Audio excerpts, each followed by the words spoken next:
Yeah. He said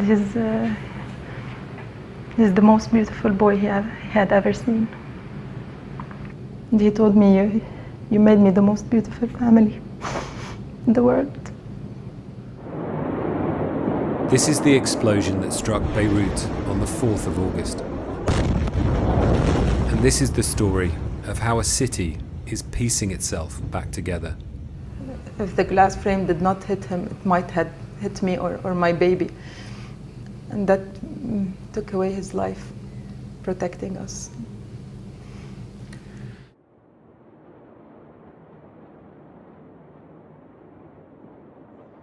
It killed Rita's husband, Jad. Baby Thomas has survived.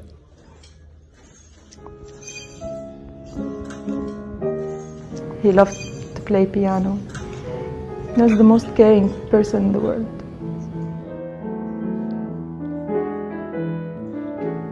You were carrying your newborn baby and your husband on a stretcher made of the parts of the ceiling that had fallen down. Just what did you think was happening? I just thought I want to save my newborn and my husband. This was my mission.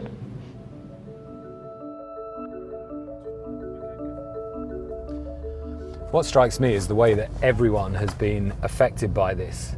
You know, we've just been to see Rita, who lives in a Christian neighborhood. There are Sunni, Shia, Muslim areas, lots of other sects and religions too. And the sectarian divisions are never far from the surface in Lebanon. It really dominates the way politics is run too. And so the impact of the explosion is everywhere. Everyone you see has got a story to tell.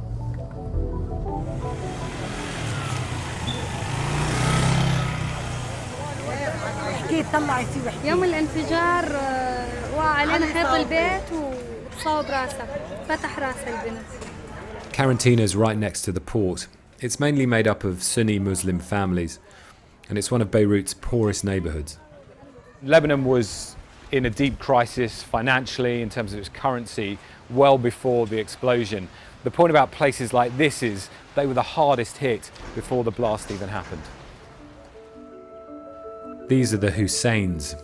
Fadi sold his taxi last year and paid people smugglers to get him and the family to Europe. They were turned back halfway across the sea. Times have been even tougher, and then the explosion came. اول شيء قلت انه سلامتي اولادي لما شفتهم هيك وعلى خافق، بس هلا والله بتمنى بتعرف شو يا ريته كانت نزلت فينا البنايه، والله كنت ارتحت انا واولادي، والله ارتحنا. Has anyone looked at the house? Engineer? Is it safe? Has somebody looked at the house? نمو يا عمي ما فرقاني، ما حدا داري فينا. لا انجينير ولا حدا. صار الانفجار وعمل بوم، وكل ما طمر هليكوبتر انا عم خاف وابكي واجي عند ماما. هيدي البلد ما عاد لنا، هيدي البلد مش لنا. بترجاكم اعملوا معروف اذا فيكم تاخذونا، بس تعلموا الاولاد وكذا، ونحن ممنونين لكم لانه نحن بهالبلد ما عاد فينا نعيش. So why do people talk about the explosion adding to the tensions here? I headed to a stronghold of support for Hezbollah, the armed movement whose base of support is Lebanon's Shia community.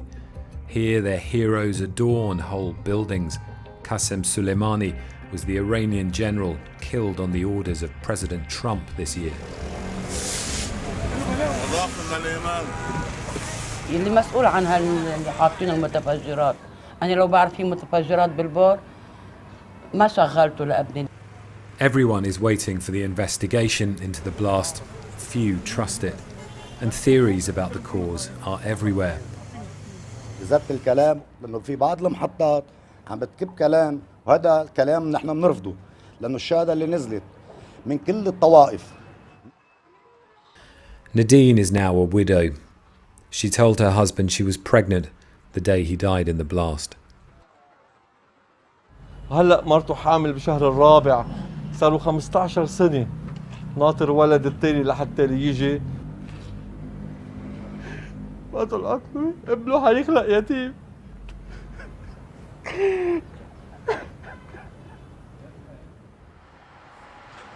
His family searched for days to find him. He is buried close to the graves of Hezbollah fighters. The militia, backed by Iran and seen by much of the West as a terrorist group, is a dominant force in Lebanese politics. Can the divisions be healed? So far, the blast has put fuel on calls for change in a crisis-hit country. What unites those on the streets is they reject everyone in charge. The whole system, they say, is rotten. Supposedly a rubber pellet injury to the left eye that resulted in total loss of the left eye. Nassim was hit in the clashes, shot at close range, he says, by security forces. نحن بدنا نعيش ببلد بدنا امان ما بدنا زعران ما بدنا طائفية لأنه هن مش مسؤولين مسؤولين هن يسرقوا إلهم بس ما يسرقوا للعالم. He was there as a frontliner fighting for all our rights. So it is him that we should be thanking. You're the true hero. Yeah. This does feel like a country on the brink. And amid the rage and the uncertainty, many fear a collapse into bloodshed. But at the same time, you do sense some glimmers of hope that because the blast put the world's focus back on Lebanon, there's a new push, a new expectation almost of reform that could help everyone. It's very tough. I'm just trying to move forward. Not thinking about what happened and how it happened. Just trying to move forward for my two babies because now they need me.